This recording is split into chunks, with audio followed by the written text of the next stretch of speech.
While you're celebrating your small wins, the top 1% are already practicing habits you've never even heard of, and these aren't the ones they talk about in interviews.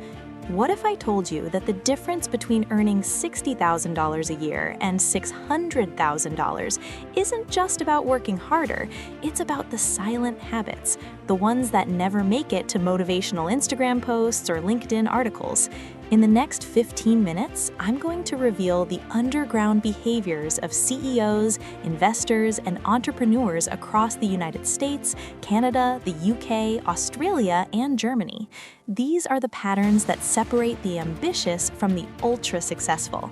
No fluff, no generic advice, just the real, research-backed habits that compound into extraordinary results.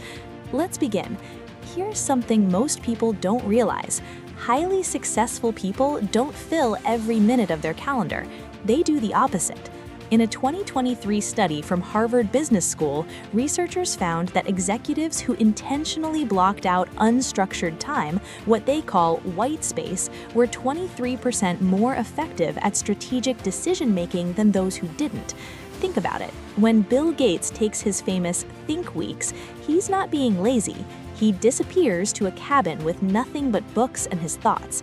No meetings, no emails, just pure, uninterrupted thinking time. Jeff Weiner, the former CEO of LinkedIn, famously scheduled up to 2 hours of blank space every day. Not for tasks, not for emails, just for thinking. Because your brain needs time to process complex information. When you're constantly jumping from Zoom call to Slack message to another Zoom call, you're operating in reactive mode. You're not creating, you're not strategizing, you're just responding. In Germany, there's even a word for this, Denkpause, a thinking pause. German executives have long understood that stepping back is how you move forward. Here's the financial angle. A 2022 McKinsey report found that companies whose leaders practiced regular strategic thinking time outperformed their competitors by 15% in revenue growth. That's not a coincidence, that's compound thinking. The silent habit? They treat thinking time as sacred. They don't cancel it for urgent meetings. They protect it like a $10 million contract negotiation. Because in many ways, it is. Most people wait until a project fails to ask, what went wrong? Highly successful people ask that question before they even start. This is called a pre-mortem, and it's used by everyone from Google project managers to private equity firms in Toronto and London. Here's how it works. Before launching a new initiative, they gather their team and say, imagine it's 6 months from now and this project has completely failed. What happened? It sounds pessimistic, but it's actually brilliant. A study from the Wharton School of Business found that teams who conducted pre-mortems identified 30% more potential risks than teams who used traditional planning methods. Because successful people don't fear failure, they engineer around it. They stress test their ideas before the market does. Take the example of Reid Hoffman, co-founder of LinkedIn. He's famous for saying, if you're not embarrassed by the first version of your product, you've launched too late. But what people don't see is that before launching, he runs mental simulations of every way the product could collapse. In Australia, venture capitalists use this technique before investing. They don't just ask, why will this startup succeed? They ask, in what scenario does this company burn through $5 million and have nothing to show for it? The silent habit? They kill bad ideas in the boardroom, not in the marketplace. And here's the kicker.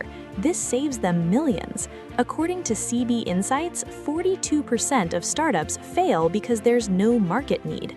A simple pre-mortem could have caught that. You've heard about time management, but the top 1% focus on something more valuable, energy management. Here's the truth. Not all hours are created equal. A study from the University of Toronto found that the average person has about 3 to 4 hours of peak cognitive performance per day. That's it. The rest is maintenance mode. So what do successful people do? They ruthlessly protect those peak hours. In the UK, there's a hedge fund manager who refuses to take meetings before 11 a.m. Why? Because his peak cognitive performance is between 6 a.m. and 10 a.m., and he reserves that time exclusively for deep analytical work. His fund has outperformed the market for 7 consecutive years. In the United States, productivity expert Cal Newport calls this deep work.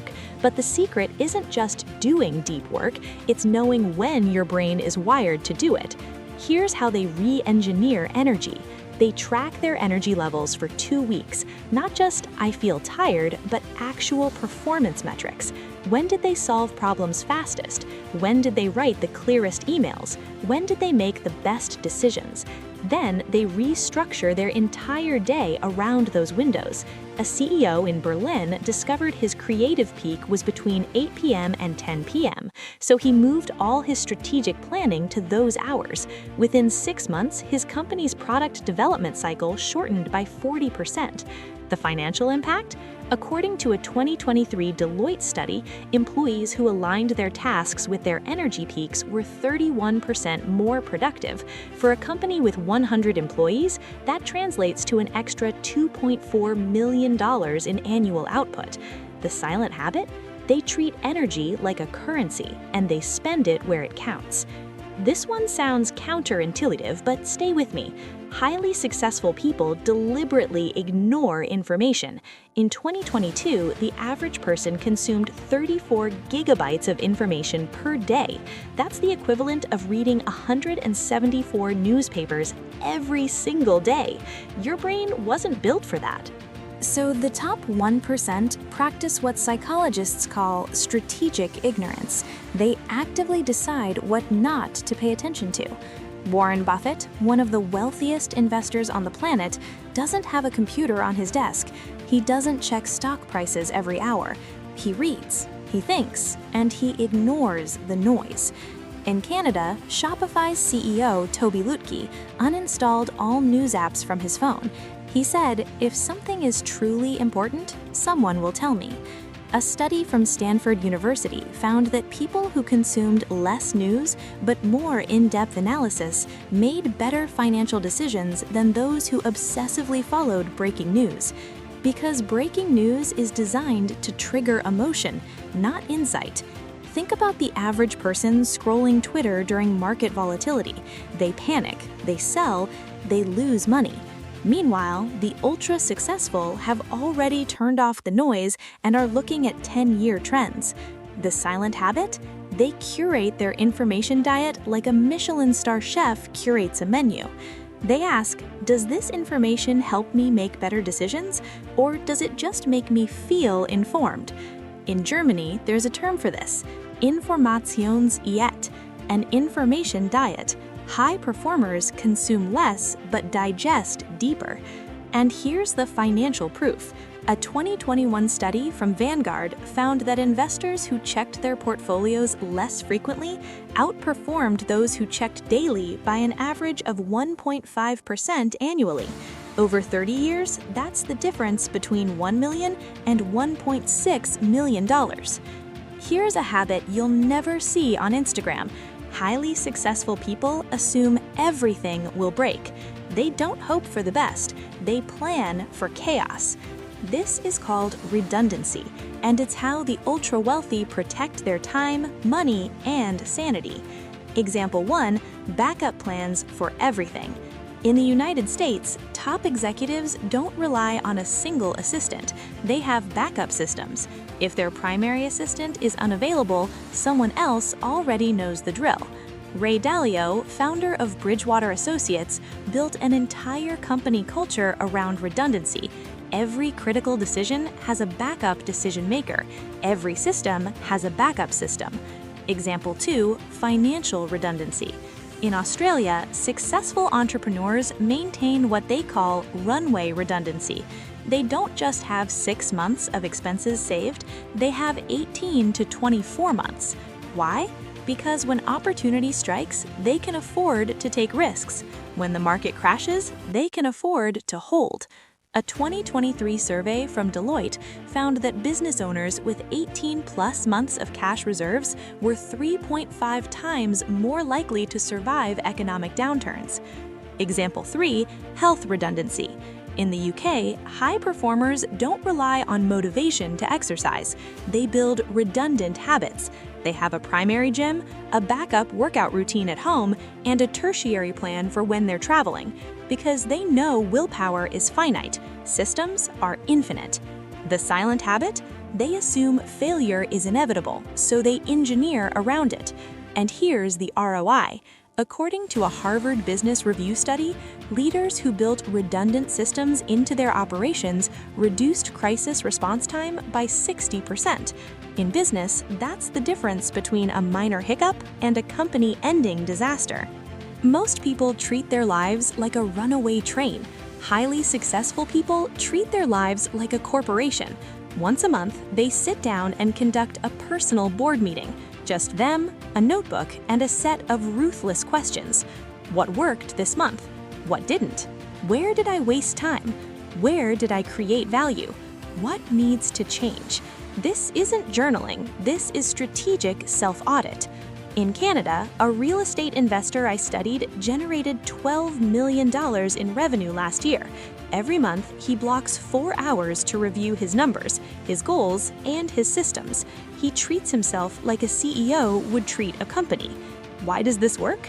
Because most people operate on autopilot. They repeat the same mistakes because they never stop to analyze them. A study from the London School of Economics found that professionals who conducted monthly self-reviews were 27% more likely to achieve their annual goals. Here's the structure they use. Revenue review. How much did I earn? How much did I save? Where did money leak? Time review. Where did my hours go? What was high ROI? What was a waste? Relationship review. Who added value to my life? Who drained it? Health review. Am I operating at peak performance or am I burning out? In Germany, high-performing consultants use a similar system called Monatsreflexion, monthly reflection. They don't wait until the end of the year to realize they've been running in the wrong direction. The silent habit? They manage their life like a business. Because your life is a business. You invest time, energy, and resources. You should be tracking ROI. And here's the ROI. A 2022 study from Vanguard found that investors who practiced monthly personal reviews were 19% more effective at long-term strategic planning. Here's the final habit, and it's the one most people avoid. Highly successful people deliberately put themselves in uncomfortable situations, not because they enjoy pain, but because they know comfort is the enemy of growth. In the United States, Navy SEALs have a saying, "Get comfortable being uncomfortable." But this isn't just military philosophy, it's backed by neuroscience. When you expose yourself to controlled discomfort, whether it's cold showers, public speaking, or difficult conversations, you're literally rewiring your brain to handle stress better. In the UK, entrepreneur Richard Branson is dyslexic. Reading is hard for him, but instead of avoiding it, he forces himself to read every day because he knows that growth lives on the other side of discomfort. In Australia, a tech CEO makes it a habit to have one hard conversation per week, a conversation she's been avoiding, a decision she's been delaying. She forces the discomfort. Because avoidance is expensive, a 2023 study from Stanford found that leaders who delayed difficult conversations saw a 22% drop in team productivity. The cost of comfort was millions in lost output. Here's how they practice strategic discomfort. They take cold showers to build mental resilience. They say no to opportunities that feel safe but aren't aligned with their goals. They invest in ventures that scare them, because if it doesn't scare you, the upside probably isn't big enough. In Germany, there's a concept called Schmerzgrenze, the pain threshold. High performers deliberately push against it, not recklessly, strategically. The financial angle? According to a 2022 report from PwC, Companies led by executives who took calculated risks outperformed risk-averse competitors by 34% over a 5-year period. The silent habit? They don't wait for discomfort to find them. They seek it out.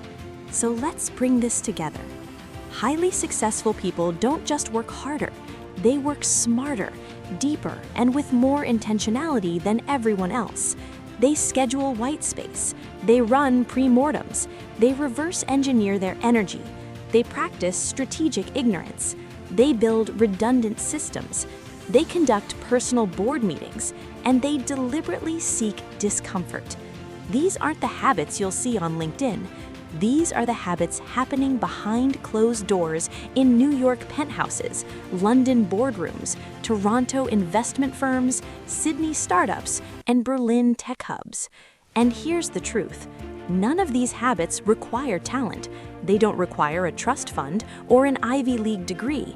They just require discipline. The question is, are you willing to do what most people won't? Because if you are, the gap between where you are and where you want to be isn't as wide as you think. It's just silent. If this video just shifted how you think about success, do me a favor, hit that like button. It tells YouTube to share this with more people who need to hear it. And if you want more deep dives into the habits, strategies, and systems the top 1% actually use, not the watered-down advice everyone else is recycling, subscribe and turn on notifications. Drop a comment and let me know, which of these 7 habits are you going to implement first? Let's build something great. I'll see you in the next one.